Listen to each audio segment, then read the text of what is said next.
Hi, my name is John Raphael. I'm the Director of Educational Services at the National Alliance for Direct Support Professionals, and I am thrilled to spend a few minutes with you, albeit here on this video feed, to talk a little bit about the importance of direct support professionals. When my friends at the California Community Living Network asked me to just say a few words about the importance and impact that direct support professionals have and have had on people with disabilities, not only during this pandemic, but since the beginning of all of our services have taken people with disabilities out of institutions and put them directly where they belong in our beautiful communities. We believe at the National Alliance for Direct Support Professionals that has largely been orchestrated by the incredible work of those that we call direct support professionals. We saw during this pandemic states all throughout the United States scrambling when the pandemic really started to set foot in our country. We saw the scramble for the definition of what an essential worker was. How were organizations, whether it's a fast food place, a hospital that had nurses, grocery stores that had clerks, provider organizations that had direct support professionals working, because direct support professionals, that title, that particular name, direct support professional, that standard classification, it doesn't exist. We at the National Alliance for Direct Support Professionals, we're working on that. And we're hoping that soon, one day, the title Direct Support Professional will not only be a protected title like any other professional title, but it will also be recognized by the Department of Labor as a professional occupational classification. That's not why I'm here to talk today. That's not what I've been asked to talk about. But that is related to, I think, the struggle all of us have seen in the United States, and I'm sure you saw in California, with the role that direct support professionals have and had since the beginning of this pandemic.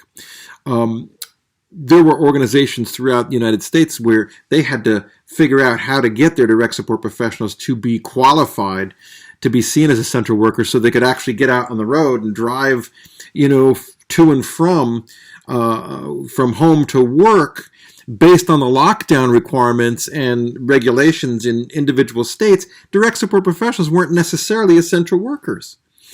We'll tell you right now, anybody that understands what a direct support professional does in the life of a person with a disability will tell you, and that person with a disability will tell you, I think Joseph and Jamal, I think you're going to hear that story, or if you haven't heard that story already, from STEP. The role that a direct support professional has with a person with a disability in the advent of a pandemic, talk about one of the most essential workers on this planet, it's going to be a direct support professional. Now, I think when we look at how direct support professionals are seen by the large portion of our society, they're anonymous. They're kind of like a home health aide. They're kind of like a personal care aide. They're kind of like a CNA. Nothing could be farther from the truth. Direct support professionals who work with people with developmental disabilities in person at that point of service, at the point of interaction between that person with a disability and a staff member, that direct support professional, their capabilities, their competence, their ethics, they are not only essential workers in light of a pandemic, but they are professional practitioners of a craft that ultimately helps people with developmental disabilities lead full and meaningful and valued lives. And without direct support professionals, that path to community inclusion, to integration, to employment, to physical health, to mental health, is a harder path to take if you don't have a direct support professional in your life. But that said, bringing it back to, I think, my invitation to speak with you.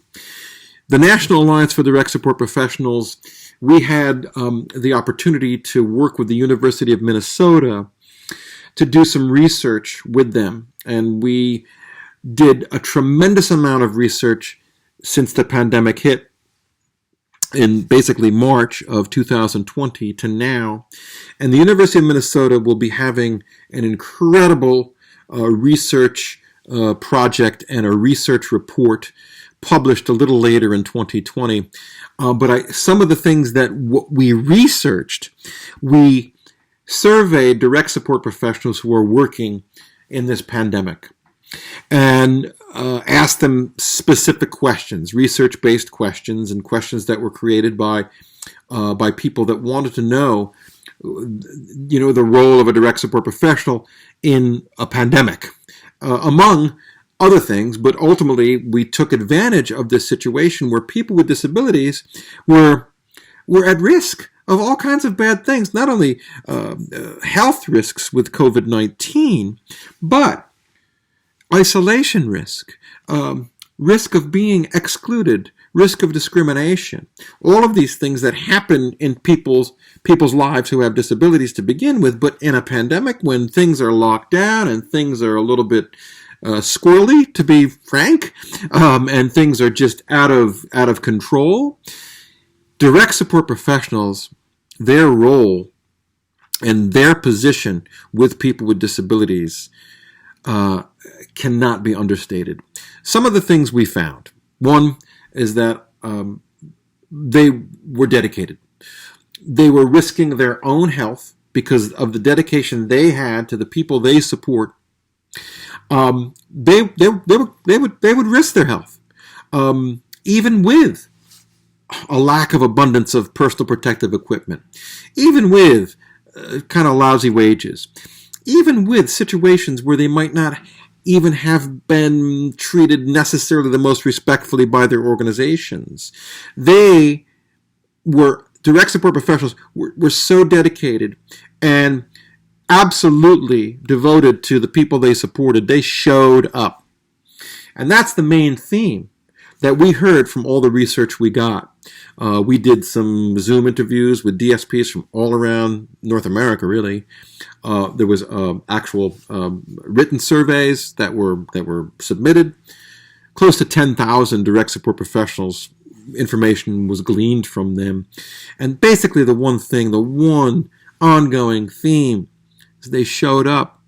They showed up despite the fear of the pandemic, the fear of catching, COVID-19, because they saw a higher purpose, and their higher purpose was supporting people with disabilities so that they would not be isolated, so that they would be supported, so that they could keep their jobs, so that all the things that direct support professionals do. And I think one of the sad things about that is that a lot of people in our society, even now, still don't understand how valued that role of direct support is. We're going to change that. That's our job at the National Alliance for Direct Support Professionals, and I'm hoping that my words to you in this brief video chat or video message is that you understand that direct support professionals are not paraprofessionals. They are not glorified babysitters.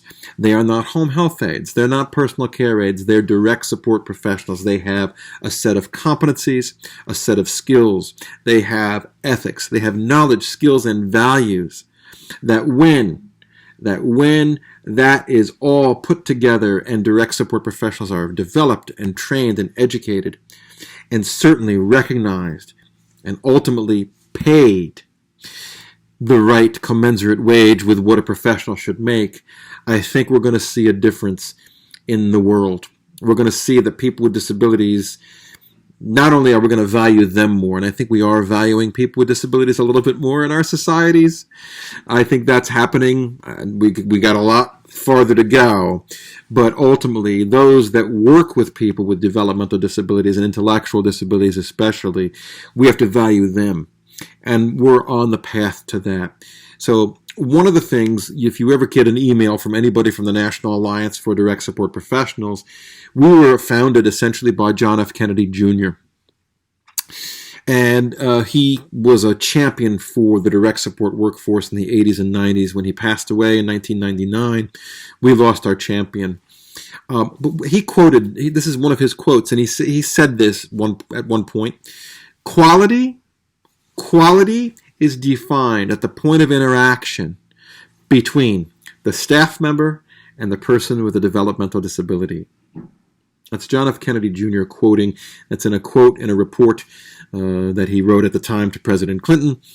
But the point of this is, and my final statements to you, that point of interaction, that in-person moment, and that in-person moment can possibly even be in these times on a Zoom call if you're a direct support professional and a person receiving supports.